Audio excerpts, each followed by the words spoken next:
Welcome to the lecture series of 8051. This is lecture number 16. Those who have not seen previous lectures, please go and see the previous lectures. Now in this lecture, we will be discussing on addressing modes of 8051 microcontroller. Now what is addressing mode? See, in most of the instructions, we have uh, we can specify some operation and we can specify the operand on which that operation is performed. Suppose the operation can be add, subtract, then movement of data, and like this.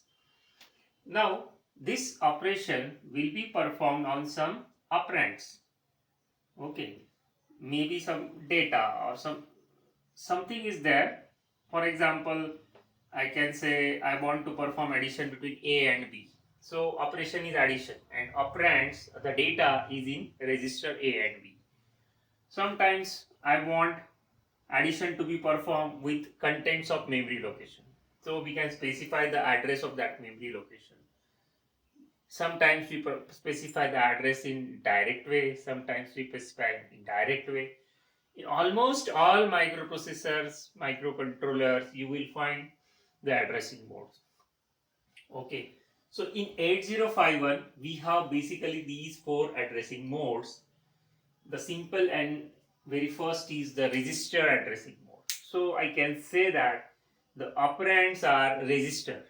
Okay, there may be registers like A, B, R0 to R7 like that. So we have seen these are all important registers. So the operation is to be performed and registers are specified in the instruction. Look at this instruction, add A comma B. So the operation is addition and where the operands are A and B. Rather than what I can say, contents of A will be added with the contents of B. Actually operation will be performed on some data, but where is that data? How we are giving the information about the data is what we can say the addressing. Rather, how we are giving the address of that data. Here, I can say registers are there, registers are involved, so it is a register addressing mode. So data is available in the registers. Look at this instruction, move A comma B. The contents of B will be copied into contents in the register A. So the operation is movement, but the data is available in register. Rather, I can say the data in register B will get copied to register A.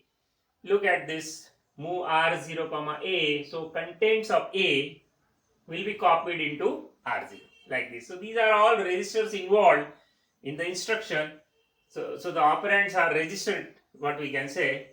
So this is the register addressing mode. Second is the immediate addressing mode. Now the word immediate itself tells us about the addressing mode. See, we don't give any location of data, rather we are giving data itself in the instruction. Okay, now we have to identify, look at this hash here. So hash tells us that this is an immediate data. We are giving data in the instruction itself. Don't need to find out data anywhere. Okay, data is a part of instruction itself. So I can say that what will be the effect of this instruction? See, this 23 is the immediate data and that 23 will get copied into accumulator. So that after execution of this instruction, contents of accumulator will be 23. So hash is something will tell us that this is an immediate data. There may be other instruction. For example, I can say add A comma hash 35h. So what will happen? 35 is a data. That data, immediate data, will be added with the contents of accumulator and the result of addition will be again available in the accumulator. So I can say the meaning of this instruction is A is equal to A plus 35h. 35h is the immediate data. Okay, so data is given in the instruction itself. That's why immediate addressing mode. As we go on in the instruction set, you will understand more and more about the addressing mode. This topic actually we are looking even before starting the instruction set. Anyway, very basic instructions I am giving as an example. No complex instruction I am giving here. So you can easily understand the instruction. These are all assembly instructions I am discussing. What is this? Now look at the difference. Here we don't have hash. What is this then? This is what the address of memory. So direct addressing means address of memory is given in the instruction. Now what will be effect of this? You assume that we have 30H as a memory location. This is the address. There will be some contents. I don't know the content. For example, 12H is the content, 8-bit data here. That will get moved into accumulator. So once this instruction will be executed, accumulator's content will be 12. Difference between, suppose, look at this. Suppose I write instruction like move a comma hash 30H, and here I am writing move a comma only 30H. This is a big difference. This is immediate, this is direct. This is the data. That data will be placed in accumulator. Here this is not in data. It's the address of memory location. That memory will be having some contents. We don't know the content, but those contents will be placed in accumulator. So here we specify the direct address of memory location. That's why it is called as a direct addressing mode.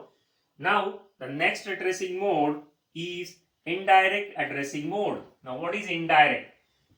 It is actually there is a concept of pointer. If you have studied C language, you will find pointers. Same concept of pointer is here. Look at this instruction, move a comma at the rate R0. What will happen? See, R0 is some register. Okay, it has some contents, for example 30H. See, this is a register. It has some contents, 8-bit contents, and 30H is some location. It has some content, suppose 15H, 8-bit data. That will get copied into accumulator. So what is meaning? Move some data into accumulator. The address of memory location. See the address, this is the address. Address of memory location is pointed by R0. R0 is a pointer. See, R0 has some contents, and that contents is actually the address of some memory location, and the contents of that memory location will get copied into accumulator. So this is what the indirect way. Look at this instruction. We are directly giving the address of memory location 30H, and that the contents of that 30H will get copied to accumulator. See, the effect is same. Suppose, look at this instruction. Suppose 30H is a location, its content is 15. That 15 is coming into the accumulator. Same is happening here. But the difference is, here the address is directly given in the instruction. Here it is indirectly given in the instruction. R0 is a pointer. See, at the rate R0 means address of memory location pointed by R0. So R0 has something. That something is an address. And at that address there is some data, and that data will get copied into accumulator. That's why it is called as a indirect addressing mode. Now who can help in point as a pointer? One more register. We can also take help of R1. You can have instruction like at the rate R1 as well. These two are what we can say, we can use them as a pointer. We have some limitations. We cannot use at the rate R2, R3. We can use only two registers, R0 or R1 as a pointer. So there may be instruction like move a comma at the rate R1. What will happen here? In this case, R1 is a pointer. So R1 is having some address, and the contents of that location will get copied into accumulator. Same, only R1 is working as a pointer. So one more addressing mode, that is a base index addressing mode. Here we have something called as a base, and to that base some index will get added. That's why it is called as a base index addressing mode. This is a special instruction related to transfer of data from code memory. If you remember, we have, for example, 4 kilobyte of internal RAW, and the addresses are suppose 000 through 0FFF, right? And as I explained in previous lecture, mostly here we have a code. That's why it is a code memory. But there may be data here, the permanent data. For example, let us assume that there is a location 0250H, and from this location some data is stored. Okay. Now we want this data, rather this is a permanent data. We want to copy this data into accumulator, suppose. So in such a scenario, when we want to transfer data from code memory, see it's a code memory, basically there is a code, but we can have permanent data here. And that permanent data is burned into the code memory at some location, and we want that data, we want to read that data. See, we cannot write there because it's a code memory. It's a ROM. We can read there. Now, how to read that? In that case, this instruction can be useful. What we'll do for this, the steps will be, first of all, we copy dptr with some hash 0250H. Look at this. This hash mean immediate number.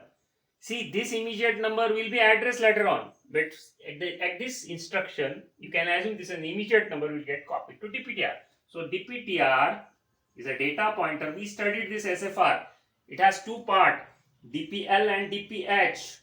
You can refer my previous lectures where I have explained the programming model of 8051. So this dpl will get copied with 50 and this will get copied with 2.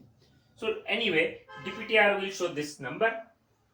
Now next what we'll do, the next step will be move a comma hash 00h. So we'll put 0 into accumulator, clear the accumulator. Now this instruction we can give. This instruction is move c a comma at the rate a plus dptr. Now what will happen? See, this 0250 will be added with 00. That final address is this. See, this is the base, this is the index, and the final address is this location, and the contents of this location, 8-bit contents, will get copied. Suppose there is some content, for example 15H, that 15H will get copied to accumulator after execution of this instruction. So this type of addition, see, we are finding out the address, but the address, how we are finding out? By addition of dptr with accumulator. Dptr is a pointer here actually. Dptr is pointing some base. Now how this instruction will be useful? Suppose we are interested in next location, suppose 2051. In that case, this accumulator will be 1 and the base is same. The addition will be like this and we can reach to the next location. In this way, the indexing part is suppose handled by accumulator, base part is handled by dptr. dptr shows from where to start and how long we want to go inside, that is decided by A. That's why it is called as a base index addressing mode. Now what is the difference in this? Look at the next instruction. Here base part is handled by program counter. The contents of program counter will get added to accumulator. We find that final address and from that address in code memory we can copy the data into accumulator. Nothing different. Here instead of dptr we are using program counter. Now what is program counter? I had explained in programming model, the previous lectures you can watch. So this completes the addressing mode. Thanks for watching.